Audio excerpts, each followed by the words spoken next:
بسم اللہ الرحمن الرحیم. نام فضل اللہ ہے. کہاں زیارت تو کراؤ. 100 یہ ہے. اچھا جی. نام فضل اللہ ہے. والد صاحب کا نام مولوی محمد رمضان ہے. تعلق قلعہ عبداللہ سے ہے. ابتدائی درجات جامعہ شرف العلوم کربلا پشین میں پڑھے ہیں اور 3 سال جامعہ فاروقیہ کراچی میں پڑھا ہے اور درجہ سابعہ سے یہاں زیر تعلیم ہوں. چلو بسم اللہ. بسم الله الرحمن الرحيم.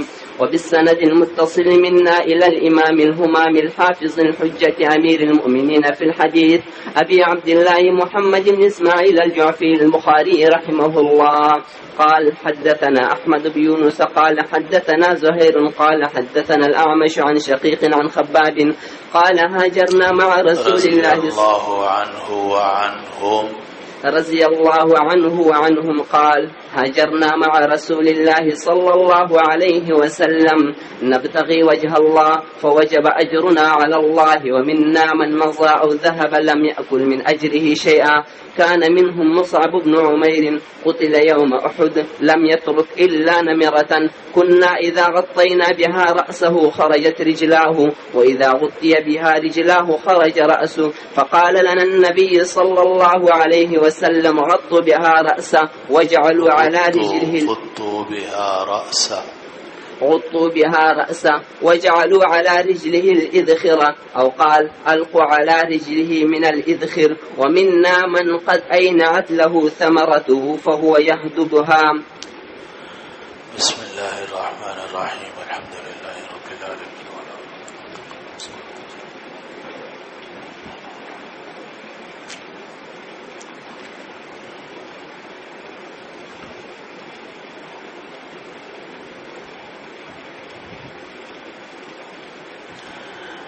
باب چل رہا ہے غزوہ احد کا اور امام بخاری رحمہ اللہ ادنا مناسبت کے ساتھ غزوہ احد سے متعلق روایات لے کر آ رہے ہیں جو ان کے معیار پر پوری اترتی ہوں، اگرچہ پوری مناسبت نہ ہو مگر جس میں غزوہ احد کا ذکر آ گیا یا احد کی شہادت کا ذکر آ گیا وہ روایت بھی امام بخاری رحمہ اللہ ادنا مناسبت کے ساتھ باب میں ذکر کر دیتے ہیں. تو یہ روایت نقل کی ہے خباب ابن الارد رضی اللہ عنہ سے. خباب ابن الارد رضی اللہ عنہ یہ بھی مہاجر صحابی ہیں اور یہ فرماتے ہیں کہ ہم نے رسول اللہ صلی اللہ علیہ وسلم کے ساتھ ہجرت کی، یعنی مکہ مکرمہ چھوڑ کر ہم مدینہ منورہ آ گئے. نبتغی وجہ اللہ، اور ہم اللہ کی رضا کو طلب کر رہے تھے. ظاہر ہے اپنا گھر چھوڑنا، اپنی دکان چھوڑنا، اپنا مکان چھوڑنا، جائیداد چھوڑنا، اپنا قبیلہ چھوڑنا، پھر وہ مکہ مکرمہ حرم کو چھوڑنا آسان تو نہیں تھا، لیکن ان حضرات نے اللہ تعالیٰ کی رضا کے لیے اپنا وطن، اپنا گھر، اپنی جائیداد اور حتیٰ کہ اپنے بیوی بچے مکہ مکرمہ میں چھوڑے اور ہجرت کر کے مدینہ آ گئے. تو ان کا مقصد صرف اللہ تعالیٰ کی رضا تھی. فوجب اجرنا علی اللہ، تو ہمارا ثواب اللہ کے اوپر واجب ہو گیا، یعنی پکا ہو گیا. اور یہ وجوب تفضلاً ہے، جیسا کہ آپ نے شرح قائد میں پڑھا ہوگا کہ لا یجب علی اللہ شیء، اللہ کے اوپر کوئی چیز واجب نہیں ہوتی. معتزلہ تو کہتے ہیں کہ جو نیک کام کرنے والا ہے اس کو ثواب دینا اللہ پر واجب ہے، اور جو غلطی کرے اس کو سزا دینا اللہ پر واجب ہے. یہ معتزلہ کا مذہب ہے، لیکن ہمارے نزدیک اہل سنہ والجماعہ کے نزدیک لا یجب علی اللہ شیء. البتہ اللہ تعالیٰ نے اپنے ذمے اپنے فضل سے یہ طے کر رکھا ہے کہ جو آدمی ہجرت کرے گا تو میں اس کے اگلے پچھلے سارے گناہ معاف کر دوں گا. ہجرت تو بڑی چیز ہے. اگر کوئی آدمی ہجرت کی نیت سے گھر سے نکلے اور راستے میں اس کا انتقال ہو جائے، اس کے بارے میں بھی قرآن مجید نے فرمایا کہ ثم یدرکہ الموت فقد وقع اجرہ علی اللہ. اگر کوئی اللہ کی ہجرت کے لیے نکلا اور راستے میں موت آ گئی فقد وقع اجرہ علی اللہ، تو اللہ کے اوپر اس کا اجر واقع ہو جاتا ہے یعنی پکا ہو جاتا ہے، یعنی اللہ تعالیٰ نے اپنے ذمے طے کر رکھا ہے کہ اس کو میں معاف کروں گا، مغفرت کروں گا اور آخرت کے اونچے درجات اس کو عطا فرماؤں گا. تو اسی کو یہاں بھی کہا جا رہا ہے کہ فوجب اجرنا علی اللہ، تو ہمارا ثواب اللہ کے اوپر پکا ہو گیا. اب آگے فرماتے ہیں کہ ہم میں سے کچھ وہ لوگ تھے جو دنیا سے چلے گئے. راوی نے مضى اور یا ذهبا ان میں سے کوئی ایک لفظ ذکر کیا تھا، تو مضى کا مطلب بھی گزر گئے اور ذهبا کا مطلب چلے گئے، کہ بعض وہ صحابہ تھے جنہوں نے ہجرت کی اور دنیا کا کوئی فائدہ نہیں اٹھایا، غربت میں فقر و فاقہی میں دنیا سے چلے گئے. لیکن بہت سارے صحابہ جو بعد میں حیات رہے ان کو اللہ تعالیٰ نے خوب مال دولت جائیدادیں اور طرح طرح کی نعمتوں سے نوازا، کیونکہ بنو نذیر کے اموال، خیبر کی جائیدادیں اور پتہ نہیں کہاں کہاں کے مال غنیمت وہ آتے رہے اور صحابہ میں تقسیم ہوتے رہے، تو صحابہ بڑے مالدار ہو گئے تھے. تو لیکن بعض صحابہ تو وہ تھے کہ جو اس خوشحالی کے دیکھنے سے پہلے ہی دنیا سے چلے گئے تھے. اچھا،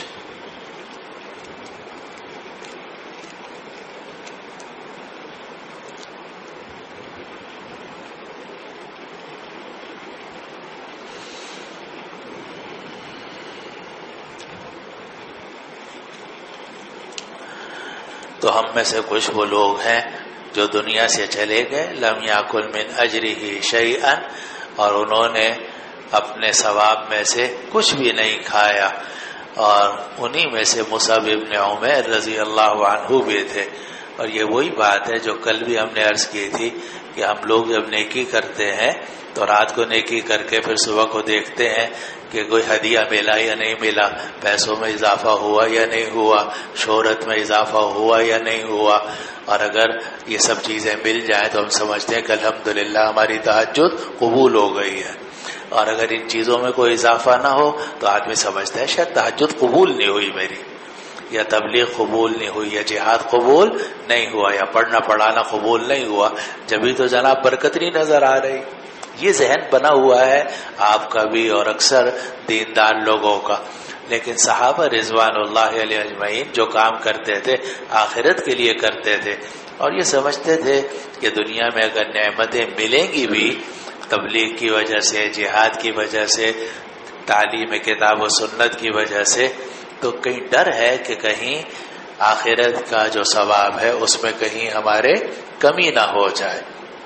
اسی لیے خباب ابن الارت رضی اللہ عنہ فرماتے ہیں کہ ہمارے جو ساتھی دنیا سے چلے گئے، بعض وہ ساتھی تھے جنہوں نے اپنے ثواب میں سے کچھ دنیا سے نہیں کھایا، اور ہم میں سے کچھ وہ ہیں جو دنیا میں رہے اور اللہ نے ان کو مال دولت فراوانی عطا فرمائی. لیکن صحابہ ڈرتے تھے کہ یہ جو مال و دولت ہے ایسا نہ ہو کہ اس کی وجہ سے ہمارے آخرت کے ثواب کے اندر کمی آ جائے. جو ہم نے جہاد کیا ہے، تبلیغ کی ہے، حضور صلی اللہ علیہ وسلم کی صحبت نصرت کی ہے، ہجرت کی ہے، کتاب و سنت کی تعلیم کی خدمت انجام دی ہے، کہیں اس ثواب میں کوئی کمی نہ. مولانا زمین آسمان کا فرق ہے آپ کی اور ہماری نیکی میں اور صحابہ رضوان اللہ علیہ اجمعین کی نیکی میں. بالکل دنیا بدلی ہوئی ہے. تو صحابہ فرماتے ہیں کہ ہم میں سے کچھ دنیا سے چلے گئے، انہوں نے اپنے ثواب میں سے کچھ بھی نہیں کھایا. انہی میں سے مصعب ابن عمیر تھے کہ احد والے دن ان کو شہید کر دیا گیا، اور انہوں نے نہیں چھوڑی مگر ایک دھاری دار چادر. نبیرہ کہتے ہیں اونی چادر جو دھاری دار ہو. اور ہم اگر اس چادر کے ساتھ ان کے سر کو ڈھانپتے تھے پاؤں کھل جاتے تھے، اور اگر پاؤں ڈھانپتے تھے سر کھل جاتا تھا. تو نبی کریم صلی اللہ علیہ وسلم نے فرمایا اس چادر سے ان کا سر ڈھانپ دو اور ان کے پاؤں کے اوپر اسخر گھاس رکھ دو. یا یہ فرمایا کہ القوا علی رجلہ من الاسخر، کہ ان کے پاؤں کے اوپر اسخر گھاس میں سے ڈال دو. تو بعض صحابہ تو وہ تھے جو دنیا سے چلے گئے اور انہوں نے اپنی نیکی کا کوئی بدلہ دنیا میں حاصل نہیں کیا. وَمِنَّا مَنْ قَدْ أَيْنَعَتْ لَهُ ثَمَرَتُهُ، لیکن ہم میں سے کچھ وہ لوگ ہیں جن کا پھل پک گیا. پھل پک گیا کیا مطلب؟ کہ فتوحات ہو گئی، مال غنیمت ملا اور جائیدادیں ملی تو ان کا پھل پک گیا. فَهُوَ يَهْدِبُهَا، اور وہ اس پھل کو چن رہا ہے. ہدب یہدب یا ہدب یہدیب، اس کے معنی ہوتے ہیں پھل چننا، پھل توڑنا، پھل کھانا. تو فہو یہدبها اگر نصرہ سے ہو، یا فہو یہدبها اگر ضربہ سے ہو، دونوں طرح سے استعمال ہو سکتا ہے. اور ہدب یہدب کے معنی ہوتے ہیں پھل چننا، پھل لینا. تو ہم میں سے کچھ وہ لوگ ہیں جن کا پھل پک گیا ہے اور وہ پھل چن رہے ہیں. اب یہ ساتھی کو اشارہ کر دیا کہ ڈر ہے کہ یہ جو ہم دنیا میں پھل حاصل کر رہے ہیں اپنی نیکی کا، کہیں آخرت میں ہمارے ثواب میں کوئی کمی نہ ہو جائے. چلو جی. وبه أخبرنا حسان بن حسان قال حدثنا محمد بن طلحة قال حدثنا حميد عن أنس أن عمه غاب عن رضی بدر. اللہ. تم شیعہ معلوم ہوتے ہو، کسی بھی صحابی کے نام کے ساتھ رضی اللہ عنہ پڑھنے کے لیے تیار نہیں ہو، بڑی مشکل سے پڑھوانا پڑ رہا ہے. عن أنس رضی اللہ عنہ أن عمه غاب عنہم. باقی صاحب، باقی جو راوی انہوں نے کیا قصور کیا، ان کے لیے بھی دعا کر دو، تمہیں ثواب ملے گا. اللہ صحابی سے بھی راضی ہو، اور جتنے نیچے کے راوی ہیں ان سے بھی اللہ راضی ہو، ہم سے بھی راضی ہو، اور جو رضی اللہ عنہ کہے اس سے بھی راضی ہو، اور جو رضی اللہ عنہ نہ کہے اللہ تعالیٰ اس کو توفیق عطا فرمائے. جی. عن أنس رضي الله عنه وعنهم أن عمه غاب عن بدر فقال غبت عن أول قتال النبي صلى الله عليه وسلم لئن أشهدني الله مع النبي صلى الله عليه وسلم ليرين الله ما أجد. فلقي يوم أحد فهزم الناس فقال اللهم إني أعتذر إليك مما صنع هؤلاء يعني المسلمين وأبرأ إليك مما جاء به المشركون. فتقدم بسيفه فلقي سعد بن معاذ رضي الله عنه فقال أين يا سعد إني أجد ريح الجنة دون أحد. فمضى فقتل فما عرف حتى عرفته أخته بشامة أو ببنانه فيه 89 من طعنة وضربة ورمية بسهم. انس ابن مالک رضی اللہ عنہ فرماتے ہیں کہ ان کے چچا تھے جن کا نام تھا انس ابن نضر. انس ابن نضر، جس طرح یہ انس ابن مالک ہیں، ان کے چچا ہیں انس ابن نضر. تو وہ بدر سے غائب رہے. بدر سے غائب رہے کا کیا مطلب؟ یعنی بدر کے جہاد میں شریک نہیں ہو سکے. کیوں شریک نہیں ہو سکے؟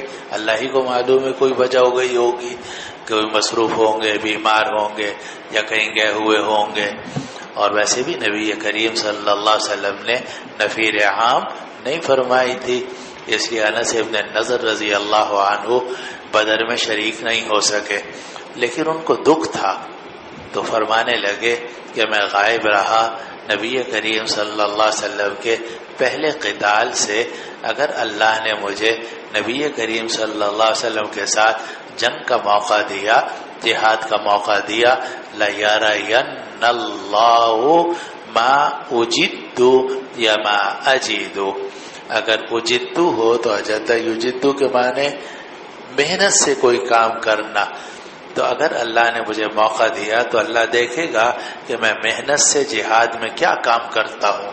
اور اگر ما اجیدو ہو تو وجد یجیدو کے معنی ہوتے ہیں پانے کے. تو اللہ دیکھے گا کہ میں کیا پاتا ہوں، یعنی جو میرے بس میں ہوگا میں جہاد کے لیے قربانی دوں گا. تو لَيَرَيَنَّ اللَّهُ مَا أُجِدُّ، اللہ ضرور بھی ضرور دیکھے گا کہ میں جد کے ساتھ یعنی سنجیدگی کے ساتھ کیا کوشش کرتا ہوں. اور لَيَرَيَنَّ اللَّهُ مَا أَجِدُ، اللہ ضرور بھی ضرور دیکھے گا جو بھی میں پاؤں گا. اب ہوا یہ کہ فَلَقِيَ يَوْمَ أُحُدٍ، چنانچہ احد والے دن ان کا مقابلہ ہوا کافروں سے. فَهُزِمَ النَّاسُ یا لقیہ کی ضمیر راجع کر دو نبی کریم صلی اللہ علیہ وسلم کی طرف. نبی کریم صلی اللہ علیہ وسلم کا مقابلہ ہوا احد والے دن. فہزم الناس، تو لوگوں کو شکست دے دی گئی. یعنی شروع میں فتح ہوئی لیکن بعد میں غلطی کی وجہ سے مسلمانوں کو شکست کا سامنا کرنا پڑا. تو انس بن نضر رضی اللہ عنہ نے کہا اے اللہ میں آپ سے معذرت کرتا ہوں ان کاموں کی جو ان لوگوں نے کیا ہے. یعنی میرے ساتھیوں نے غلطی کی، نبی کریم صلی اللہ علیہ وسلم کے حکم کی نافرمانی کی، اور وہ جو ٹیلا تھا جہاں ہمیں متعین کیا گیا تھا تو انہوں نے چھوڑ دیا. تو میرے ساتھیوں نے جو کچھ غلطی کی، یا اللہ میں سب کی طرف سے معذرت کرتا ہوں. وَأَبْرَؤُ إِلَيْكَ مِمَّا جَاءَ بِهِ الْمُشْرِكُونَ، اور میں آپ سے برات کا اظہار کرتا ہوں ان کاموں سے جو مشرکین لے کر آئے ہیں. یعنی مشرکین نے جو ظلم کیا ہے اور ہمیں قتل کیا ہے اس سے میں برات کا اظہار کرتا ہوں. یہ حضرت انس بن نضر نے رضی اللہ عنہ نے اللہ تعالیٰ سے بات کی یا دعا کی. پھر اس کے بعد ان کی ملاقات ہوئی راستے ہی میں سعد بن معاذ سے جو قبیلہ اوس کے سردار تھے. تو انس بن نضر نے سعد بن معاذ سے کہا کہ اے سعد مجھے جنت کی خوشبو آ رہی ہے احد کے پاس. چنانچہ پھر وہ آگے بڑھے فقتلا، اور ان کو شہید کر دیا گیا. یعنی جب انہوں نے دیکھا کہ مسلمان سخت نرغے میں آ گئے ہیں اپنی غلطی کی وجہ سے، تو پہلے تو انہوں نے معذرت کی، مشرکین سے برات کا اظہار کیا، پھر اس کے بعد آگے بڑھے تلوار لے کر اور جنگ شروع کی اور شہید ہو گئے. فما عرف، تو ان کو نہیں پہچانا گیا حتیٰ کہ ان کی بہن نے پہچانا اس مسے کی وجہ سے یا ان کے پورے کی وجہ سے. شامہ کہتے ہیں دل کو یا مسے کو. بعض لوگوں کے جسم کے اوپر دل ہوتا ہے بڑا، یا دل چھوٹا ہوتا ہے مسا بڑا ہوتا ہے، اور وہ مسا ہو تو پتہ چل جاتا ہے کہ لاش فلاں کی ہے.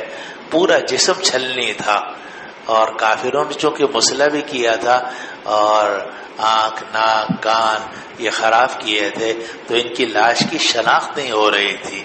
تو ان کی لاش کی جو شناخت ہوئی ہے وہ ان کی بہن نے پہچانا کہ یہ میرے بھائی کی لاش ہے، اور بشامتن اس مسے کی وجہ سے، اور بھی بنانے ہی یا ان کے ہاتھ کے پورے کی وجہ سے کہ یہ تو میرے بھائی کا ہاتھ کا پورا ہے.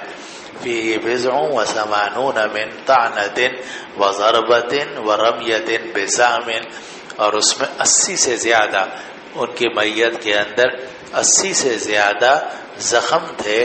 تانا کہتے ہیں نیزے کے زخم کو، ضربہ کہتے ہیں تلوار کے زخم کو، اور رمیہ بسام کہتے ہیں تیر کے زخم کو.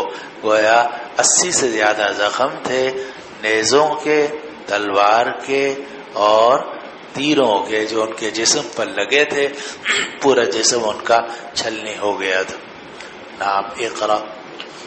وبه قال حدثنا موسى بن إسماعيل قال حدثنا إبراهيم بن سعد قال حدثنا ابن شهاب قال أخبرني خارجة بن زيد بن ثابت أنه سمع زيد بن ثابت رضي الله عنه وعنهم يقول فقدت آية من الأحزاب حين نسخنا المصحف كنت أسمع رسول الله صلى الله عليه وسلم يقرأ بها فالتمسناها فوجدناها مع خزيمة بن ثابت الأنصاري رضي الله عنه وعنهم.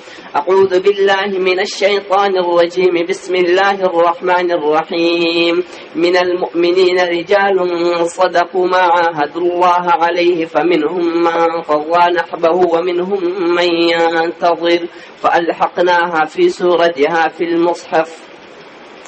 اب یہ جو حدیث آپ نے پڑھی ہے یہ اصل میں کتاب و فضائل القرآن اور کتاب التفسیر کی حدیث ہے، اور یہ آگے صفحہ 705 پر اور صفحہ 676 کے اوپر آگے آئے گی. اور اصل میں یہ جمع قرآن جب ہوا، یعنی قرآن مجید کو جب جمع کیا گیا حضرت ابوبکر صدیق رضی اللہ عنہ کے زمانے میں، آگے آپ پوری بحث پڑھیں گے کہ جمع قرآن 2 مرتبہ ہوا ہے. ایک مرتبہ ابو بکر صدیق رضی اللہ عنہ کے زمانے میں اس میں صورتیں جمع ہو گئی تھی ساری، لیکن مصحف کی شکل نہیں دی گئی تھی اور کوئی کتابت کا خاص طریقہ طے نہیں کیا گیا تھا۔ دوسرا جمع ہوا ہے حضرت عثمان غنی رضی اللہ عنہ کے زمانے میں، اور اسی لیے عثمان غنی کو جامع القرآن کہا جاتا ہے۔ تو انہوں نے جمع قرآن کیا اور ان صورتوں کو قرآن کی مصحف کی شکل دی اور اس کے لیے خاص طریقہ تجویز کیا کہ اس طریقے کے مطابق قرآن لکھا جائے گا، جسے رسم عثمانی کہا جاتا ہے۔ تو جب ابو بکر صدیق رضی اللہ عنہ کے زمانے میں قرآن جمع کیا گیا تو اس کے لیے متعین کیا گیا تھا زید ابن ثابت رضی اللہ عنہ کو، اور زید ابن ثابت سے کہا گیا کہ تم قرآن کو جمع کرو۔ کس طریقے سے؟ قرآن تو سارے صحابہ کو یاد تھا، اکثر صحابہ کو یاد تھا، لیکن خالی یاد پر بھروسہ نہیں کیا گیا، بلکہ تلاش کیا گیا کہ جب یہ وحی نازل ہوئی تھی، یہ سورت، یہ آیت نازل ہوئی تھی، تو نبی کریم صلی اللہ علیہ وسلم نے کس کو لکھوائی تھی اور وہ کہاں محفوظ ہے۔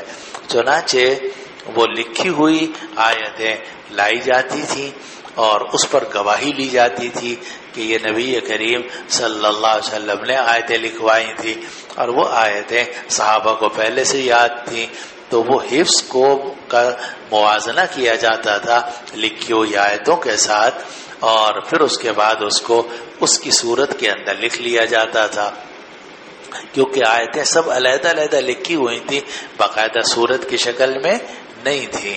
نبی کریم صلی اللہ علیہ وسلم پر جب بھی کوئی وحی نازل ہوتی تھی تو آپ کسی بھی کاتبان وحی میں سے کسی کو بلا لیتے تھے، اسے کہتے تھے کہ یہ آیت لکھ لو اور اس کو فلاں صورت کے اندر رکھنا ہے۔ تو اس طریقے سے وہ آیتیں لکھی جاتی رہیں، مگر وہ آیتیں علیحدہ علیحدہ شکل میں موجود تھیں اور صورت کی شکل میں لکھی ہوئی محفوظ نہیں تھی۔ تو ابو بکر صدیق رضی اللہ عنہ کے زمانے میں وہ ساری لکھی ہوئی آیتیں منگوائی گئیں، ان کو دیکھا گیا اور صحابہ کو یاد تھا، اس یاد سے اس کا موازنہ کیا گیا، اور پھر اس کے بعد وہ صورتیں ساری تحریر کر دی گئیں۔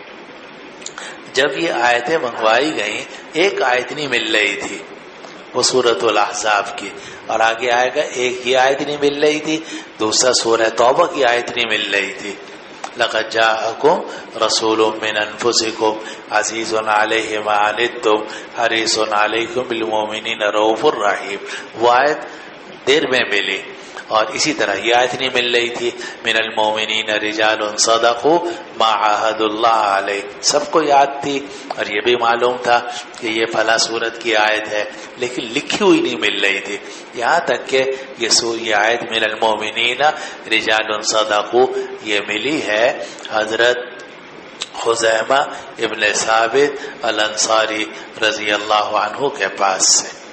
تو روایت ہے کہ مجھے خارجہ ابن زید ابن ثابت نے یہ بات بتلائی کہ انہوں نے حضرت زید ابن ثابت رضی اللہ عنہ کو سنا، وہ فرماتے تھے کہ میں نے گم پایا احزاب کی ایک آیت کو حین نسخنا المصحف، جب ہم نے مصحف کو منتقل کیا تھا، مصحف کو منتقل کیا تھا یعنی ہم نے قرآن مجید کی صورتیں لکھی تھیں، اس وقت میں ایک آیت مجھے نہیں مل رہی تھی، اور میں رسول اللہ صلی اللہ علیہ وسلم کو سنا کرتا تھا کہ آپ وہ آیت پڑھتے تھے، ہم نے اس کو تلاش کیا تو ہمیں وہ آیت ملی حضرت خزیمہ ابن ثابت الانصاری رضی اللہ عنہ کے پاس سے۔ اب وہ آیت کون سی تھی؟ من المؤمنین رجال صدقوا ما عاهدوا اللہ علیہ، مومنین میں سے کچھ مومن وہ ہیں کہ جنہوں نے سچا کر دکھایا وہ معاہدہ جو انہوں نے اللہ سے کیا تھا، اللہ سے جو انہوں نے معاہدہ کیا تھا کہ ہم آپ کے راستے میں اپنی جان قربان کر دیں گے، انہوں نے اس معاہدے کو سچا کر دکھایا۔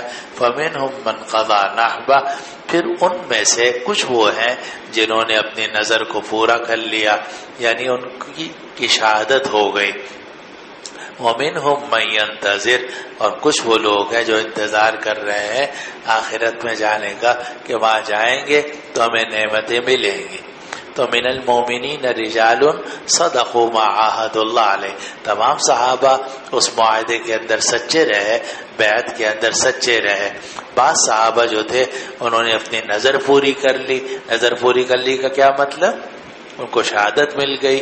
وَمِنْهُمْ مَنْ يَنْتَظِرُ، اور کچھ وہ لوگ ہیں جو انتظار کر رہے ہیں کہ کب شہادت ہوگی اور کب ہم آخرت جائیں گے۔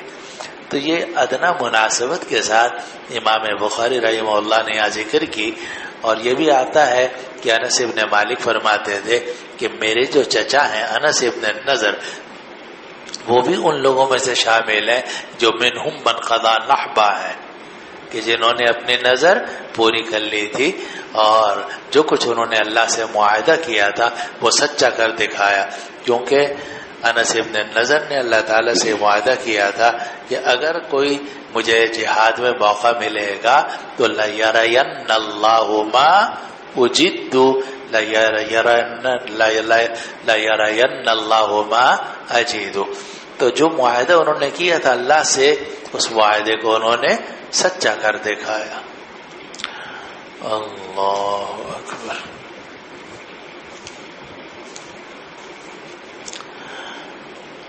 تو یہ صحابہ رضوان اللہ علیہم اجمعین تھے کہ جو سچے تھے۔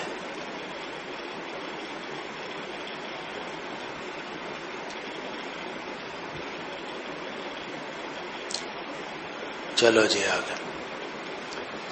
وبه قال حدثنا أبو الوليد قال حدثنا شعبة عن علي بن ثابت قال سمعت عبد الله بن يزيد يحدث عن زيد بن ثابت رضي الله عنه وعنهم قال لما خرج النبي صلى الله عليه وسلم إلى أحد رجع ناس ممن خرج معه، وكان أصحاب النبي صلى الله عليه وسلم فرقتين، فرقة تقول نقاتلهم وفرقة تقول لا نقاتلهم، فنزلت أعوذ بالله من الشيطان الرجيم فما لكم في المنافقين فئتين والله أركسهم بما كسبوا وقال إنها طيبة تنفي الذنوب كما تنفي النار خبث الفضة۔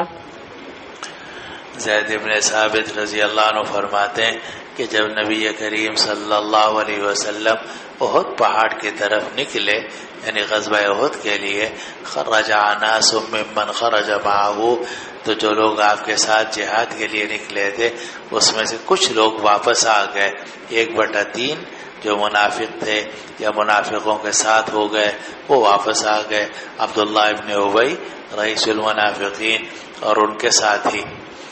اور نبی کریم صلی اللہ علیہ وسلم کے صحابہ بعد میں 2 حصوں میں تقسیم ہو گئے۔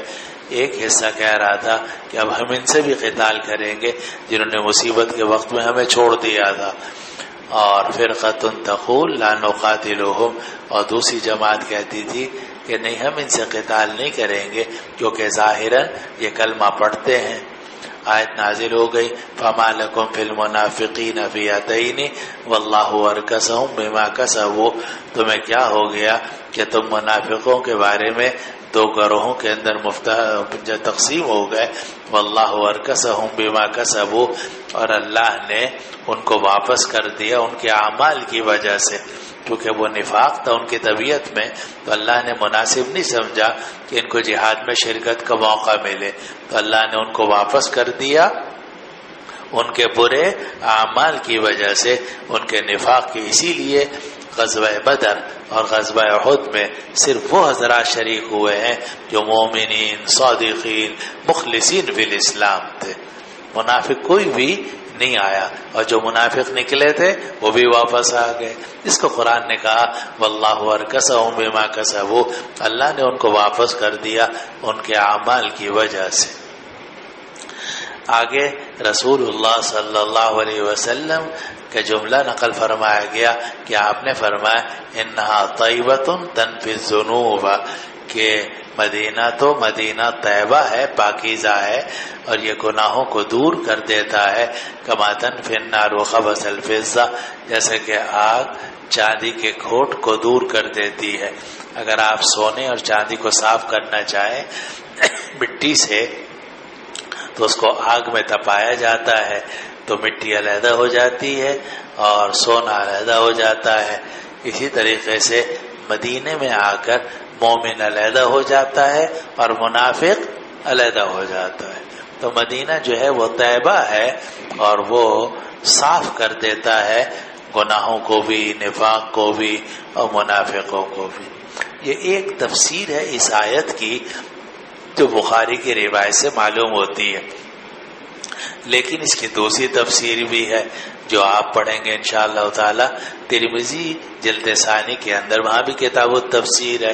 تو وہاں جو روایت آئی ہے اس سے معلوم ہوتا ہے کہ یہ آیت نازل ہوئی ان لوگوں کے بارے میں کہ جو کچھ تھوڑے سے لوگ تھے جو ہجرت کر کے آئے، مکہ مکرمہ چھوڑ کر مدینہ منورہ آ گئے. لیکن مدینہ منورہ میں نہ گھر، نہ مکان، نہ جائیداد، ساری تو وہاں تھی. تو گھبرا کے وہ واپس چلے گئے. اب جب گھبرا کے واپس چلے گئے تو صحابہ میں اختلاف ہوا کہ بھئی یہ جو چلے گئے ہیں واپس مدینہ چھوڑ کر، یہ کون ہے؟ آیا مسلمان ہیں یا کافر ہیں؟ کون ہیں یہ؟ تو اس کے بارے میں بعضوں نے کہا کہ نقاتلوہم، بعضوں نے کہا لا نقاتلوہم. تو اس پر آیت نازل ہو گئی کہ فما لکم فی المنافقین فی فئتین واللہ ارکسہم بما کسبوا. اللہ نے ان کے برے اعمال کی وجہ سے ان کو واپس کر دیا. تو اب دیکھو دو تفسیریں ہو گئیں. واپس کر دیا کہاں سے؟ احد سے. یہ پہلی تفسیر ہے جو بخاری کی روایت کے مطابق ہے. اور دوسری تفسیر اگر لی جائے تو اللہ نے ان کو واپس کر دیا کہاں سے؟ مدینے سے. کہاں واپس کر دیا؟ مکہ کی طرف، بما کسبوا، ان کے برے اعمال کی وجہ سے.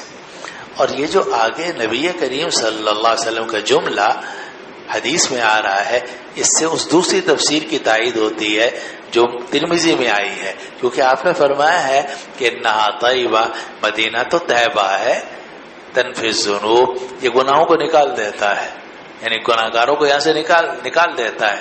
کما تنفی النار خبث الفضہ، جیسے آگ جو ہے وہ چاندی کے کھوٹ کو نکال دیتی ہے، دور کر دیتی ہے.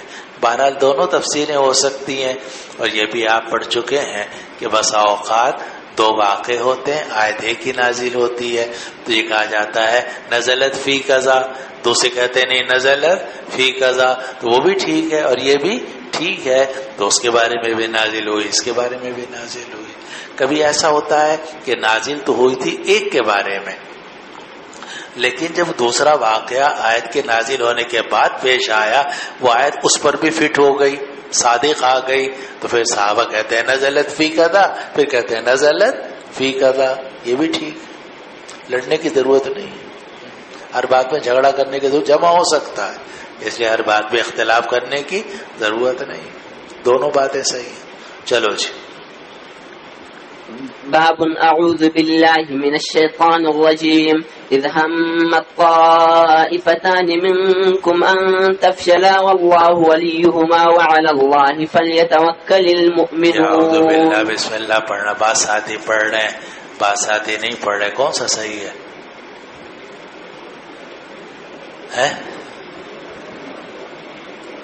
کیا فرماتے ہیں علماء دین، مفتیان شرعی؟ قرہ بھی یہاں بیٹھے ہوں گے جو قرات کے شعبے سے پڑھ کر آئے ہیں. کون کون ہے؟ چلو ہاں جی بتاؤ کیا فرماتے ہیں. لے لو یہ لاؤڈ اسپیکر. یا اب یہ ساتھی جو ہے نا جو بھی آیت پڑھتے ہیں تو پہلے اعوذ باللہ بسم اللہ، اور اس سے پہلے جو ساتھی ہیں انہوں نے جب عبارت پڑھی تو اس میں انہوں نے اعوذ باللہ بسم اللہ نہیں پڑھی. تو کس کا قول یعنی کس کا طریقہ صحیح ہے، کس کا غلط ہے، یا دونوں صحیح ہیں یا دونوں غلط ہیں؟ ہاں جی. یہ آیت استشہاد کے طور پر پڑھی جاتی ہے، لہذا نہیں اعوذ باللہ بسم اللہ نہ پڑھی جائے تو اس میں کوئی مذائقہ نہیں ہے. کیا چیز؟ یہ آیت استشہاد کے طور پر پڑھی جاتی ہے عبارت کے درمیان میں، تو اعوذ باللہ بسم اللہ نہ پڑھی جائے تو اس میں کوئی مذائقہ نہیں. ماشاءاللہ بات صحیح ہے. یعنی اگر آپ تلاوت کرنا چاہتے ہیں، جیسے مولانا تلاوت کرنا چاہ رہے ہیں اس لیے اعوذ باللہ بسم اللہ پڑھ کے تلاوت کرتے ہیں، تو تلاوت قرآن اگر مقصود ہوگی پھر تو اعوذ باللہ بسم اللہ پڑھنا چاہیے، یہی سنت ہے. لیکن اگر تلاوت مقصود نہیں ہے بلکہ استشہاد مقصود ہے، یعنی بیچ میں کوئی آیت آ گئی ہے اور اس کو بطور استشہاد کے آپ پیش کر رہے ہیں، تو اس میں اعوذ باللہ بسم اللہ کا پڑھنا ضروری نہیں ہے، بغیر اس کے بھی آیت پڑھ سکتے ہیں. معلوم ہے جن ساتھیوں نے اعوذ باللہ بسم اللہ نہیں پڑھی وہ بھی صحیح تھے، اور جو مولانا پڑھ رہے ہیں تلاوت کی نیت سے یہ بھی صحیح ہے. لڑنے کی ضرورت ہی نہیں ہے، ہر بات میں مت لڑا کرو مولوی صاحب. چلو. وبه قال حدثنا محمد بن يونس قال حدثنا ابن عيينة عن عمرو عن جابر رضي الله عنه وعنهم قال نزلت هذه الآية فينا إذ همت طائفتان منكم أن تفشلا. یہاں اعوذ باللہ بسم اللہ چھوڑ دی تم نے. چلو. بني سلمة وبني حارثة وما أحب أنها لم تنزل والله يقول والله وليهما. یہاں بھی تم نے اعوذ باللہ بسم اللہ نہیں پڑھی، حالانکہ واللہ ولیہما یہ بھی آیت کا حصہ ہے. لیکن بات وہی ہے کہ تلاوت مقصود ہے، پھر تو اعوذ باللہ بسم اللہ پڑھنا ہی سنت ہے. فَإِذَا قَرَأْتَ الْقُرْآنَ فَاسْتَعِذْ بِاللَّهِ مِنَ الشَّيْطَانِ الرَّجِيمِ. لیکن اگر تلاوت یا قرأت قرآن مقصود نہیں ہے، استشہاد مقصود ہے، تو پھر اس کے بغیر بھی جائز ہے. بہرحال یہ تو بات ہو گئی. اب باب قائم کیا کہ اس وقت کو یاد کرو جب تم میں سے دو جماعتوں نے ارادہ کیا کہ وہ بھی بزدل ہو جائیں، اور اللہ ان دونوں کا مددگار تھا، اور اللہ ہی پر مومنین کو بھروسہ کرنا چاہیے. صورت یہ ہوئی کہ قبیلہ خزرج کے دو گروہ تھے. ایک کا نام تھا بنو سلمہ، وہ تو قبیلہ خزرج سے تعلق رکھتے تھے، اور دوسرا بنو حارثہ وہ قبیلہ اوس سے تعلق رکھتے تھے. یہ دو ذیلی قبیلے تھے، چھوٹے قبیلے تھے. ایک خزرج کا چھوٹا قبیلہ اور ایک اوس کا قبیلہ. جب یہ منافق جو 300 سے زیادہ تھے یہ واپس جانے لگے تو بنو سلمہ جو خزرج سے تعلق رکھتے تھے اور بنو حارثہ جو اوس سے تعلق رکھتے تھے، انہوں نے بھی سوچا کہ ہمیں بھی واپس چلے جانا چاہیے، کیونکہ باہر جا کر لڑنا حکمت کے خلاف تھا اور یہ تو مناسب فیصلہ نہیں ہو رہا، اس لیے ہم بھی علیحدہ ہو جاتے ہیں رسول اللہ صلی اللہ علیہ وسلم سے. یہ ان کے دل میں خیال آیا، سوچا انہوں نے، لیکن پھر اللہ نے ان کی مدد فرمائی اور انہوں نے نبی کریم صلی اللہ علیہ وسلم اور مسلمانوں کا ساتھ نہیں چھوڑا. وہ منافقوں کے ساتھ نہیں گئے. یہ نہیں کہ میٹھا میٹھا ہپ ہپ پھیکا پھیکا تھو تھو، ایسا نہیں ہوتا. اگر آپ نے ساتھ دینا ہے تو میٹھے میں بھی ساتھ دینا ہوگا، پھیکے میں بھی ساتھ دینا ہوگا، دعوت میں بھی ساتھ دینا ہوگا، تکلیف میں بھی ساتھ دینا ہوگا. اور یہ میٹھا میٹھا ہپ ہپ پھیکا پھیکا تھو تھو یہ نفاق کا طریقہ ہے. اس لیے بنو سلمہ بنو حارثہ کو اللہ تعالی نے ہمت دی اور انہوں نے نبی کریم صلی اللہ علیہ وسلم کا ساتھ نہیں چھوڑا. قرآن کہتا ہے اس وقت کو یاد کرو جب تم میں سے دو جماعتیں جو تھیں انہوں نے بھی یہ ارادہ کیا تھا کہ ہم بزدل ہو جائیں، یعنی حضور صلی اللہ علیہ وسلم کا ساتھ چھوڑ دیں. واللہ ولیہما، لیکن اللہ ان کا مددگار تھا، یعنی اللہ تعالیٰ نے ان کی مدد فرمائی تو انہوں نے رسول اللہ صلی اللہ علیہ وسلم کا ساتھ نہیں چھوڑا. انہی میں سے ایک قبیلے کے آدمی ہیں جابر ابن عبداللہ رضی اللہ عنہ جو مشہور صحابی ہیں. تو جابر ابن عبداللہ فرماتے ہیں کہ یہ آیت ہمارے بارے میں نازل ہوئی بنو سلمہ کے بارے میں. اذ ہمت طائفتان منکم ان تفشلا بنی سلمۃ و بنی حارثہ، یہ نازل ہوئی ہے ان دو قبیلوں کے بارے میں. وما احب انہا لم تنزل، اور میں پسند نہیں کرتا کہ یہ نازل نہ ہوتی. واللہ یقول، کیونکہ آگے اللہ تعالیٰ فرماتا ہے واللہ ولیہما، اللہ تعالیٰ دونوں کا مددگار تھا. جو آیت کا شروع کا حصہ ہے اس میں مذمت ہے کہ یہ بھی دو بزدل ہونے لگے تھے، لیکن جو اگلا حصہ ہے وہ تعریف کا ہے کہ اللہ ان دونوں کا ولی تھا، مددگار تھا. تو گویا اللہ تعالیٰ کے ولی، یہ اللہ کا ولی، یہ اللہ کے ولی اور اللہ ان کا ولی. تو اس اعتبار سے دیکھا جائے تو یہ تعریف بنتی ہے. اس لیے بنو سلیمہ سے تعلق رکھنے والے جابر ابن عبداللہ رضی اللہ عنہ فرماتے تھے کہ اگرچہ اس کے شروع کے حصے میں ہماری بزدلی کا ذکر ہے، لیکن میں یہ پسند نہیں کرتا کہ یہ آیت نازل نہ ہوتی. وجہ یہ ہے کہ اللہ نے پھر آگے چل کے ہمیں واللہ ولیہما کا سرٹیفکیٹ دے دیا ہے، تو اس لیے یہ ہمارے لیے باعث اعزاز بھی ہے. چلو جی سیٹ نمبر 142. 142 جی. میرا نام عبداللہ شاہد ہے، والد صاحب کا نام عبداللہ شاہد. آرام آرام سے بولنا. ہاں جی سر جی. والد صاحب کا نام شاہد محمود جی. گجرات شہر سے تعلق ہے. کہاں سے؟ گجرات جی. درجہ اولا ثانیہ جامعہ نصرت العلوم گجرانوالا سے پڑھا جی. اور درجہ ثالثہ سے ابھی تک جامعہ ہاضم ہے. چلو بسم اللہ. بسم اللہ الرحمن الرحیم. بالسند المتصل منا الى الامام الهمام الحافظ الحجة امیر المؤمنین فی الحدیث ابی عبداللہ محمد بن اسماعیل الجعفی البخاری متعنا بعلومه وبرکاته آمین. قال حدثنا قتيبة قال حدثنا سفيان قال حدثنا سفيان حدثنا عمرو عن جابر رضي الله تعالى عنه وعنهم قال قال لي رسول الله صلى الله عليه وسلم هل نكحت يا جابر؟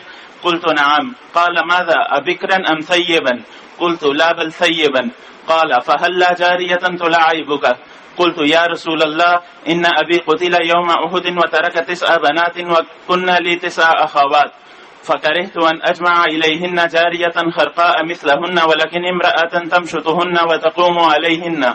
قال أصبت. اب یہ بھی ادنا مناسبت کے ساتھ امام بخاری رحمہ اللہ نے حدیث ذکر کی یہ بتانے کے لیے کہ جابر ابن عبداللہ کے والد تھے حضرت عبداللہ ابن عمرو ابن حرام رضی اللہ عنہ. وہ غزوہ احد کے اندر شہید ہو گئے تھے اور ان کی 9 بیٹیاں تھیں، 1 بیٹے تھے جابر ابن عبداللہ. تو جابر ابن عبداللہ نے اپنی بہنوں کو پالا، ان کی شادیاں کرائیں اور ان کا حق ادا کیا. اسی لیے نبی کریم صلی اللہ علیہ وسلم جابر ابن عبداللہ سے محبت کرتے تھے. اور اگلے باب میں آ رہا ہے کہ آپ ان کے باغ میں تشریف لے گئے، ان کے قرضے کی ادائیگی میں ان کی مدد فرمائی، دعا کی.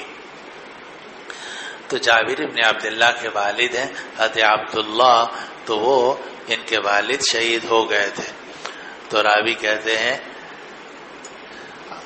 حدثنا سفیان قال حدثنا عمرو عن جابر.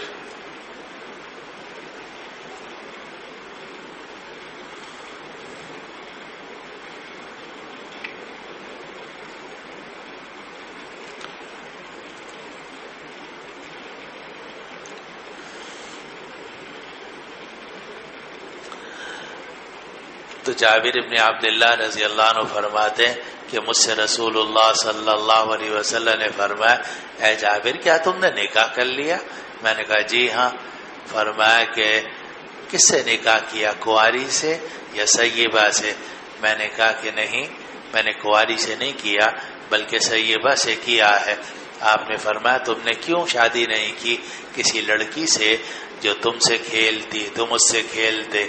میں نے عرض کیا کہ یا رسول اللہ میرے والد بہت والدین شہید کر دیے گئے تھے اور انہوں نے 9 بیٹیاں چھوڑی ہیں اور میری 9 بہنیں ہیں، تو میں نے ناپسند کیا کہ میں ان لڑکیوں کے ساتھ ایک اور ناتجربہ کار لڑکی کو جمع کر دوں جو انہی جیسی ہو، لیکن کوئی عورت ہو جو میری بہنوں کی کنگھی بھی کرے اور میری بہنوں کا خیال بھی کرے. اعلیٰ صفتا رسول اللہ صلی اللہ علیہ وسلم فرمایا تم نے بالکل ٹھیک کیا. اب یہ روایت ہے، یہ اصل میں بخاری اول میں بھی آئے گی کتاب الشروط کے اندر کہ نبی کریم صلی اللہ علیہ وسلم جو تھے وہ جہاد سے واپس آ رہے تھے اور جابر ابن عبداللہ بھی آپ کے ساتھ تھے. تو راستے میں جابر ابن عبداللہ کا جو اونٹ تھا وہ اڑیل ہو گیا، جناب چل نہیں رہا تھا. تو کہتے ہیں کہ مجھے پریشانی ہو رہی تھی، شادی میں کر چکا تھا، میں چاہ رہا تھا جلدی سے گھر پہنچوں اور وہ جناب اڑیل تھا وہ اونٹ جو. تو میں نے دیکھا کہ پیچھے سے ایک آدمی آیا اور اس نے میرے اونٹ کو مارا. جب مارا تو اتنا تیز دوڑنے لگا کہ میں نے دیکھا کون ہے، دیکھا تو وہ رسول اللہ صلی اللہ علیہ وسلم تھے۔ پھر آپ نے جابر بن عبداللہ سے فرمایا تم اپنا اونٹ بیچتے ہو؟ تو کہا کہ یا رسول اللہ آپ کے لیے ہدیہ، آپ لے لیں۔ فرمایا نہیں، میں خریدنا چاہتا ہوں۔ کہا کہ ٹھیک ہے یا رسول اللہ میں بیچنے کے لیے تیار ہوں، تو کتنے پیسے؟ تو انہوں نے رقم لگائی اور پھر بہرحال ایک رقم طے ہو گئی۔ جب رقم طے ہو گئی تو یہ نیچے اتر آئے اور کہا یا رسول اللہ اب تو بیع ہو گئی ہے اور پیسے تو آپ مدینہ جا کر دیں گے، لیکن خرید و فروخت تو مکمل ہو گئی ہے، تو اب یہ اونٹ آپ کے لیے ہے۔ آپ نے فرمایا نہیں، تم مدینہ تک اس کے اوپر ہی سوار رہو، وہاں جا کر تم ہمیں واپس لا دینا، وہاں جا کر تم ہمیں یہ اونٹ دے دینا، ہم تمہیں پیسے دے دیں گے۔ خیر یہ کہ مدینے پہنچ گئے تو ان کی دادی یا نانی تھی، وہ دادی تھی گھر میں تھی، تو انہوں نے جا کر بتایا کہ میں نے یہ اونٹ بیچ دیا ہے، نبی کریم صلی اللہ علیہ وسلم نے اس کے اتنے اچھے پیسے لگائے ہیں۔ دادی بہت ناراض ہوئی اور کہا کہ ایک ہی اونٹ تھا، اسی پہ ہم پانی لے آتے تھے اور جناب چیزیں لے آتے تھے اور لکڑیاں لے آتے تھے، وہی اونٹ تم نے بیچ دیا، تو یہ تم نے کوئی اچھا کام نہیں کیا۔ خیر انہوں نے کہا نہیں، میرا معاملہ ہو چکا ہے۔ چنانچہ یہ اونٹ لے کر پہنچے نبی کریم صلی اللہ علیہ وسلم کی خدمت میں۔ آپ نے حضرت بلال سے فرمایا کہ زن و ارجح، ان کو وزن کر کے سونا چاندی جو ان کا حق بنتا ہے وہ دو اور زیادہ بھی دو۔ چنانچہ پیسے بھی دیے اور پیسے بھی کچھ زیادہ دے دیے۔ پتہ نہیں آواز آ رہی نہیں آ رہی بولے سے؟ جو رسول اللہ صلی اللہ علیہ وسلم کا طریقہ یہ تھا کہ آپ کچھ تھوڑے سے زیادہ ہی دے دیتے تھے، سامان بھی کوئی ہو زیادہ، پیسے تھوڑے سے زیادہ دے دیتے تھے۔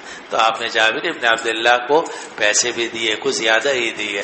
پھر اس کے بعد جابر واپس جانے لگے، تو جب تھوڑی دور چلے گئے پھر آپ نے ان کو بلایا، جابر۔ چنانچہ پھر واپس پہنچے، آپ نے فرمایا اونٹ بھی لے جاؤ، اونٹ بھی تمہارا ہے۔ تو آپ محبت کرتے تھے جابر ابن عبداللہ سے اس بنا پر کہ وہ شہید کے بیٹے تھے، اور اس بنا پر کہ وہ اپنی بہنوں کا خیال رکھتا۔ آواز آ رہی نہیں آ رہی والد صاحب؟ حقوق العباد کی ادائیگی کی بڑی قدر ہوتی تھی اس زمانے میں کہ یہ آدمی اپنے بہنوں کا خیال کرتا ہے۔ تو نبی کریم صلی اللہ علیہ وسلم ہمیشہ ان کے ساتھ بہت احسان کا معاملہ فرماتے تھے۔ اسی میں جب واپس آ رہے تھے تو آپ کو کہیں سے پتہ چلا کہ جابر نے شادی کر لی ہے، تو آپ نے پوچھا کہ جابر تم نے شادی کر لی ہے؟ کہا یا رسول اللہ۔ معلوم ہے کہ شادی میں انہوں نے نبی کریم صلی اللہ علیہ وسلم کو نہیں بلایا تھا، بلکہ مسجد نبوی میں بھی شادی نہیں ہوئی تھی، بزرگوں سے بھی شادی نہیں کروائی۔ پتہ نہیں آواز آ رہی نہیں آ رہی؟ ختم بخاری کے اجتماع میں بھی نہیں کروائی، سالانہ اجتماع میں بھی نہیں کروائی ہے جی، بلکہ چپکے سے شادی کر لی۔ جابر، آپ نے پوچھا بھائی جابر تم نے شادی کر لی؟ کہا یا رسول اللہ۔ فرمایا کنواری سے شادی کی یا شادی شدہ سے؟ تو کہا کہ یا رسول اللہ سیبہ سے شادی کی ہے، یعنی بیوہ یا مطلقہ تھی اس سے شادی کی ہے۔ آپ نے فرمایا تم کسی کنواری سے کرتے تاکہ اس کی طبیعت لڑکیوں والی ہوتی، ہنستی بولتی، تم سے مذاق کرتی، تم اس سے مذاق کرتے، وہ تم سے کھیلتی، تم اس سے کھیلتے، تو دل اچھا رہتا۔ انہوں نے عرض کیا کہ یا رسول اللہ میری 9 بہنیں ہیں اور وہ سب ناتجربہ کار ہیں، شادیاں ان کی ہونی ہیں، تو میں نے چاہا، میں نے پسند نہیں کیا کہ میں انہی لڑکیوں جیسی ایک لڑکی لے آؤں، وہ بھی ناتجربہ کار۔ میں نے چاہا کہ ایک سمجھدار عورت گھر میں آ جائے جو ان کی کنگھی بھی کرے اور ان کا خیال بھی کرے۔ نبی کریم صلی اللہ علیہ وسلم تعریف فرمائی، فرمایا اصبت، تم نے بہت اچھا کیا، اپنی بہنوں کا خیال کیا۔ اب یہ روایت جو ہے یہ یا تو ہے کتاب الشروط فی البیع کی، یہ بحث وہاں چلے گی کہ آپ نے بعض روایتوں میں آتا ہے کہ جابر ابن عبداللہ نے کہا کہ یا رسول اللہ میں اونٹ تو بیچنے کے لیے تیار ہوں، شرط یہ ہے کہ مدینے تک میں اس پہ سوار ہو کے جاؤں گا۔ آپ نے فرمایا چلو ٹھیک ہے، تمہارے لیے شرط، تمہاری شرط منظور ہے۔ اس سے ان فقہاء نے استدلال کیا کہ بیع و شرط جائز ہے، لیکن احناف کہتے ہیں کہ بیع کے اندر ایسی شرط لگانا جو مقتضی عقد کے مطابق نہ ہو یا خلاف ہو، شرط جائز نہیں ہے، اور اس میں نفع ہے احد المتعاقدین کا، تو اس لیے یہ شرط فاسد ہے، اس کی وجہ سے بے فاسد ہو جائے گی۔ تو وہی حضرات کہتے ہیں کہ دیکھو جابر بن عبداللہ رضی اللہ عنہ کے قصے میں شرط لگی تھی، اور احناف کہتے ہیں کہ نہیں، شرط نہیں لگی تھی بلکہ معاملہ ہو چکا تھا۔ بعد میں نبی کریم صلی اللہ علیہ وسلم نے اجازت دی کہ تم اسی اونٹ کے اوپر سوار ہو کر مدینے جا سکتے ہو، کوئی نفس عقد کے اندر، صلب عقد کے اندر یہ شرط موجود نہیں تھی، اس لیے بے اپنی جگہ میں درست ہے۔ یہ ساری بحث تو حضرت آپ کو بتائیں گے، اور یہ حدیث اصل میں ہے کتاب النکاح کی، کہ آدمی کو کنواری سے شادی کرنی چاہیے یا سیبہ سے شادی کرنی چاہیے، تو بہتر یہ ہے کہ کسی کنواری لڑکی سے شادی کی جائے۔ وہ شیخ سعدی کا ہے نا، راہ راست پہ رو گرچہ دور است، زن بیوہ مکن گرچہ حور است، کہ جب بھی جاؤ سیدھے راستے سے جاؤ، ٹیڑھے میڑھی گلیوں سے مت نکل کے جایا کرو۔ راہ راست پہ رو گرچہ دور است، سیدھے راستے سے جاؤ اگرچہ دوری کیوں نہ ہو۔ زن بیوہ مکن گرچہ حور است، اور بیوہ مطلقہ سے شادی مت کرو اگرچہ وہ حوری کیوں نہ ہو، اس لیے کہ جو بیوہ ہے، مطلقہ ہے، وہ اکثر پہلے شوہر کو یاد کرتی رہتی ہے، تم تو یہ کرتے ہو، پہلا شوہر تو اتنا اچھا تھا، وہ یہ کیا کرتا تھا، تو زندگی آدمی کی خراب ہوتی ہے۔ اس لیے شیخ سعدی کا بھی یہی خیال ہے کہ زن بیوہ مکن گرچہ حور است۔ اور آگے آپ کتاب النکاح میں بھی یہ پڑھیں گے کہ بہتر ہے کہ جاریہ ہو یعنی کنواری ہو، لیکن اگر کسی بھی مصلحت کی وجہ سے آدمی کسی مطلقہ سے یا بیوہ سے شادی کر لے تو یہ بھی نہ صرف یہ کہ جائز ہے بلکہ اس مصلحت کی وجہ سے باعث اجر و ثواب ہے۔ نبی کریم صلی اللہ علیہ وسلم نے جتنی شادیاں کی اکثر سیبہ تھی، صرف ایک شادی آپ نے کی ہے کنواری سے، وہ کون تھی؟ حضرت عائشہ رضی اللہ عنہ، باقی ساری جو تھی سیبہ تھی۔ اور یہاں بھی جابر بن عبداللہ رضی اللہ عنہ نے سیبہ سے شادی کی تو آپ نے فرمایا اصبتا، تو انہیں بالکل ٹھیک کیا۔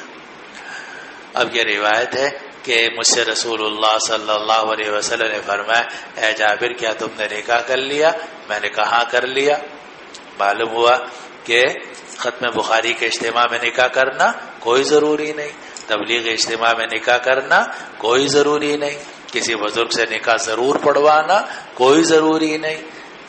حالانکہ رسول اللہ صلی اللہ علیہ وسلم مدینہ پاک میں موجود ہیں، اگر رسول اللہ صلی اللہ علیہ وسلم سے نکاح پڑھوایا جاتا تو ظاہر خیر و برکت تھی، لیکن آپ لوگوں کے یہاں اس کی بہت اہمیت ہے، صحابہ کے یہاں اس کی کوئی اتنی اہمیت نہیں تھی، چنانچہ وہ انہوں نے نکاح بھی کر لیا اور آپ کو اطلاع بھی نہیں ہوئی۔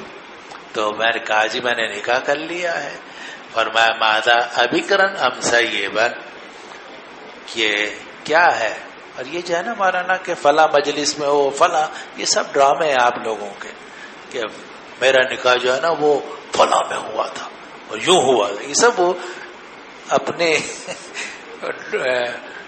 ریکارڈ بنانے والی باتیں ہوتی ہیں، اور دین کو مشکل بنانا، لوگوں کو بھی تنگ کرنا اور خود بھی، اور پھر بڑے اجتماعات کے اندر مولانا یہی پتہ نہیں چلتا کہ کس نے ایجاب کیا، کس نے قبول کیا، گواہ کون تھے کون نہیں تھے، اور جس لڑکی سے نکاح کیا جا رہا ہے اس کا وکیل کون ہے، اس لڑکی سے اس نے اجازت لی ہے یا نہیں لی۔ اتنے بڑے اجتماع میں جب 25 نکاح اکٹھے ہو رہے ہوں تو کیسے پتہ چلے گا کہ کس کا وکیل کون سا ہے اور کس کے گواہ کون سے ہیں؟ سارا کے سارے مسائل خراب ہو جاتے ہیں آپ لوگوں کے جذبات کی وجہ سے، نیکی کے جذبات کی وجہ سے۔ تو لیکن یہ صحابہ رضوان اللہ علیہ اجمعین کے ہاں اس طرح کی یہ اداکاریاں نہیں تھیں، اس لیے حضرت جابر ابن عبداللہ رضی اللہ عنہ نے نکاح بھی کر لیا، رسول اللہ صلی اللہ علیہ وسلم کو اطلاع بھی نہیں ہوئی۔ میں نے عرض کیا جی ہاں، آپ نے فرمایا کنواری سے یا سیبہ سے؟ میں نے کہا کہ نہیں بلکہ سیبہ سے۔ آپ نے فرمایا فَهَلَّا جَارِيَةً تُلَاعِبُكَ، کیوں نہیں تم نے نکاح کیا کسی لڑکی سے تُلَاعِبُكَ جو تم سے کھیلتی. اب اس میں تو صرف ایک جملہ آیا ہے، لیکن آپ نے مشکات میں بھی پڑھا ہے اور آگے بھی جگہ جگہ پڑھیں گے. تلاعبها وتلاعبک، تم اس سے کھیلتے اور وہ تم سے کھیلتی. معلوم ہے کہ بیوی اگر اپنے شوہر سے کھیل لے، کبھی مولانا کی ٹوپی اتار لے، محبت میں جائز ہے، کوئی گناہ نہیں ہے. فَهَلَّا جَارِيَةً تُلَاعِبُهَا وَتُلَاعِبُكَ، کیوں نہیں لڑکی کہ وہ تم سے کھیلتی تم اس سے کھیل. اور ایک روایت میں آتا ہے وَتُضَاحِكُهَا وَتُضَاحِكُكَ، تم اس سے ہنسی کرتے وہ تم سے ہنسی کرتی. اور ایک روایت میں ہے وَتُدَاعِبُهَا وَتُدَاعِبُكَ، اور ایک روایت میں ہے وَتَعُزُّهَا وَتَعُزُّكَ. سب روایتیں مختلف آ رہی ہیں جو انشاءاللہ آپ ابو داؤد میں، ترمذی میں، بخاری میں، مسلم میں جگہ جگہ پڑھیں گے. تو آپ نے فرمایا کہ کیوں نہیں تم نے شادی کی لڑکی سے جو تم سے کھیلتی اور تم اس سے کھیل. اب یہاں تلاعبک ہے مولانا، کون کھیلے گی؟ لڑکی. کس سے کھیلے گی؟ شوہر سے. قلت یا رسول اللہ، میں نے عرض کیا کہ یا رسول اللہ میرے والد احد والے دن شہید ہو گئے. یہ ہے قتل یوم احد، یہ ہے وہ ترجمۃ الباب سے اس کی مطابقت. اتنی سی چیز ہے جس کی وجہ سے امام بخاری رحمۃ اللہ علیہ نے یہ حدیث کتاب البیوع سے بھی اٹھائی، کتاب النکاح سے بھی اٹھائی، لا کے یہاں رکھ دی. وَتَرَكَ تِسْعَ بَنَاتٍ، اور وہ 9 بیٹیاں چھوڑ کر گئے. اور کُنَّ لِي 9 خواتٍ، میری 9 بہنیں ہیں. لیکن بعض روایتوں میں آتا ہے کہ 6 بہنیں کا ذکر ہے. اور دونوں روایت لڑنے کی کوئی ضرورت نہیں، وہاں جمع ہو سکتا ہے آرام سے. تو جمع کا طریقہ آسان ہے کہ کل تو 9 تھیں، 3 کی شادی پہلے ہو چکی تھی اور 6 باقی تھیں. لیکن جن کی شادی ہو جاتی ہے وہ بھی اپنے ماں باپ کے گھر میں آتی رہتی ہیں آ کر. تو ضرورت ہوتی ہے کہ گھر کھلا رہے بھائی کا، تاکہ بہنیں آ کر اس گھر میں آرام کر سکیں، ٹھہر سکیں. تو اس لیے انہوں نے کسی کنواری سے شادی نہیں کی. تو میری 9 بہنیں ہیں، میں نے ناپسند کیا کہ میں ان بہنوں کے ساتھ جمع کر لوں ایک ایسی لڑکی کو خرقاء جو نہ تجربہ کار ہو. خرق یخرقو کے اصل معنی ہے پھاڑ دینا، ہے نا. تو خرقہ کا مطلب پھاڑ دینے والی. ایک ہوتی ہے کپڑا سینے والی، ایک ہوتی ہے کپڑا پھاڑنے والی. تو جو نا تجربہ کار ہے وہ تو کپڑا ہی پھاڑ دیتا ہے، اور جو سمجھدار ہے عورت ہے وہ کپڑا سیتی ہے. تو خرقہ پھر معنی میں آ جاتا ہے کس کے؟ نا تجربہ کار کے. ولیکن امرأۃ، لیکن میں نے پسند کیا کہ ایک ایسی عورت ہو تمشطہن، جو میری بہنوں کی کنگھی کرے. کیونکہ جب عورتوں کے بال لمبے ہوتے ہیں تو ایک عورت کی کنگھی دوسری کر لیتی ہے، دوسرے کی کنگھی پہلی کر لیتی ہے، ایک بہن دوسرے بہن کی کنگھی کر لیتی ہے. تو اگر وہ تجربہ کار ہوگی تو ان کی کنگھی بھی کرے گی، وَتَقُومُ عَلَيْهِنَّ، اور ان کا خیال بھی رکھے گی. قام علیہن کا مطلب خیال کرنا، قام علیہن کا مطلب خیال کرنا. اور یہ وہی ہے الرجال قوامون علی النساء. آپ پتہ نہیں کیا ترجمہ کرتے ہو اس کا. تو قوامون علی النساء کا مطلب یہ ہے کہ عورتوں کا خیال رکھتے ہیں. وہ مرد جو ہے نا عورتوں کا خیال رکھتے ہیں، ان کے کھانا پینا، رہائش، دوا دارو اور صحت، بیماری، ان سب کی ذمہ داری مرد پر ہوتی ہے. اس لیے مرد کو قوام کہتے ہیں. تو یہاں آ رہا ہے تقوم علیہن، کہ میری بیوی ان کی قوامہ بن جائے. تو یہاں قوامہ بننے کا مطلب حاکم بننا نہیں ہے مولانا. وہاں بھی الرجال قوامون علی النساء کا مطلب حاکم بننا مجازن ہے، اصل میں ہے دیکھ بھال کرنا. تقوم علیہن کا مطلب ہے دیکھ بھال کرے میری بہنوں کی. چلو جی. وبه قال حدثني أحمد بن أبي سريج قال أخبرنا عبيد الله بن موسى قال حدثنا شيبان عن فراس عن الشعبي ہے کچھ نہیں ہے. چلو ہاں. عن الشعبي قال حدثني جابر بن عبد الله رضي الله تعالى عنه وعنهم أن أباه استشهد يوم أحد وترك عليه دينا وترك 6 بنات فلما حضر جزاز النخل قال أتيت رسول الله صلى الله عليه وسلم فقلت قد علمت أن والدي قد استشهد يوم أحد وترك دينا كثيرا وإني أحب أن يراك الغرماء فقال اذهب فبيدر كل تمر على ناحية ففعلت ثم دعوته. بس پھر آگے چلتے ہیں. فراس روایت کرتے ہیں شعبی سے, وہ کہتے ہیں کہ مجھے جابر ابن عبداللہ رضی اللہ عنہ نے یہ بات بتلائی کہ ان کے والد شہید کر دیے گئے تھے احد والے دن, اور انہوں نے اپنے اوپر قرضہ بھی چھوڑا تھا. وَتَرَكَ 6 بَنَاتٍ, اور انہوں نے 6 بیٹیاں چھوڑی تھیں. پیچھے آ رہا تھا 9, اس میں آ رہا ہے 6. معلوم ہے کہ 3 کی شادی ہو گئی تھی اور 6 گھر میں بیٹھی ہوئی تھی, ان کی بھی شادی کروانی تھی. فلما حضر جزاز النخل, جب کھجوروں کے توڑنے کا وقت قریب آ گیا, حضرہ حاضر ہو گیا. جزا یجزو کہتے ہیں کھجور توڑنا, پھل توڑنا. جزاز النخل کھجوروں کے توڑنے کا وقت قریب آ گیا, یعنی کھجوریں پکنے لگیں.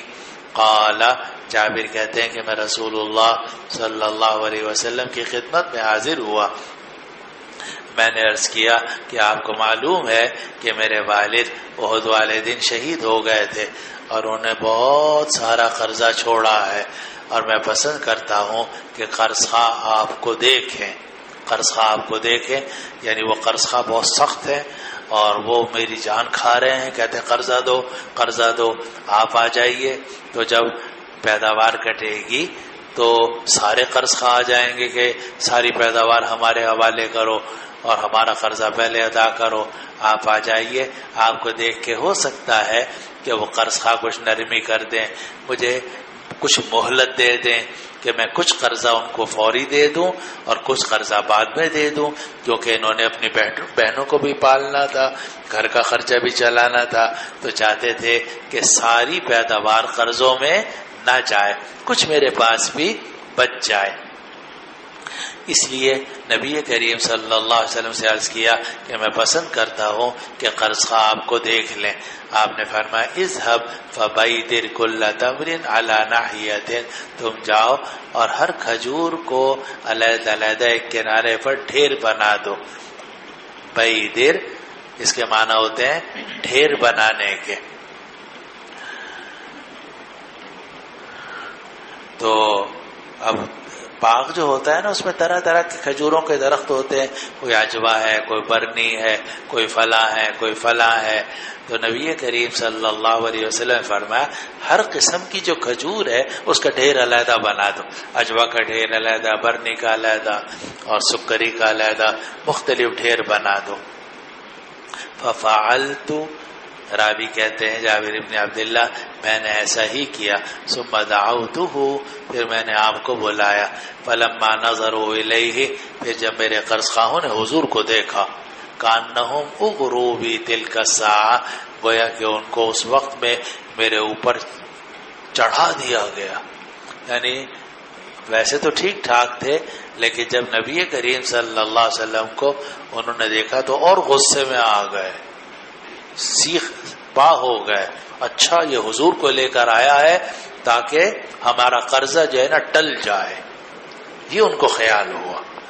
فلما نظروا الیہ, جب قرض خواہوں نے حضور کو دیکھا, کانہم اغروا بی تلک الساعہ, تو گویا انہیں بھڑکا دیا گیا میرے اوپر. اغرینا بینہم العداوۃ والبغضاء الی یوم القیامہ, قرآن مجید میں ہے, ہم نے دشمنی اور بغضا کو بھڑکا دیا, بڑھا دیا. تو ان کو میرے اوپر بھڑکا دیا گیا اس لمحے میں. فلما رأى ما يصنعون, جب رسول اللہ صلی اللہ علیہ وسلم نے دیکھا کہ یہ لوگ کیا کر رہے ہیں, دیکھا بہت غصے میں, اور یہ بھی دیکھا کہ یہ اپنا قرض پورا پورا لینے کے انتظار میں ہیں اور ان سے بات کرنا مناسب نہیں ہے, تو رسول اللہ صلی اللہ علیہ وسلم نے ان کو کچھ نہیں کہا. اور وجہ یہ ہے کہ قرض خواہ جو ہے اس کو حق ہوتا ہے مانگنے کا. اور یہ بھی آپ نے پڑھا ہوگا مشکات کے اندر کہ فَإِنَّ لِصَاحِبِ الْحَقِّ مَقَالًا, جس نے حق وصول کرنا ہو اس کو بات کرنے کی گنجائش ہے. چنانچہ وہ کہہ سکتا ہے کہ نہیں میرا حق ابھی دو، ابھی وقت آ گیا ہے، اب ابھی دو میرا حق. تو چونکہ حق ان کا بنتا تھا اس لیے نبی کریم صلی اللہ علیہ وسلم نے ان سے کچھ نہیں کہا، لیکن آپ نے دعا کی. اس دعا کی برکت سے سارا قرضہ بھی ادا ہو گیا اسی پیداوار سے، اور باقی پیداوار بھی کچھ اتنی بچ گئی کہ آرام سے گھر لے گئے. کل انشاءاللہ تعالی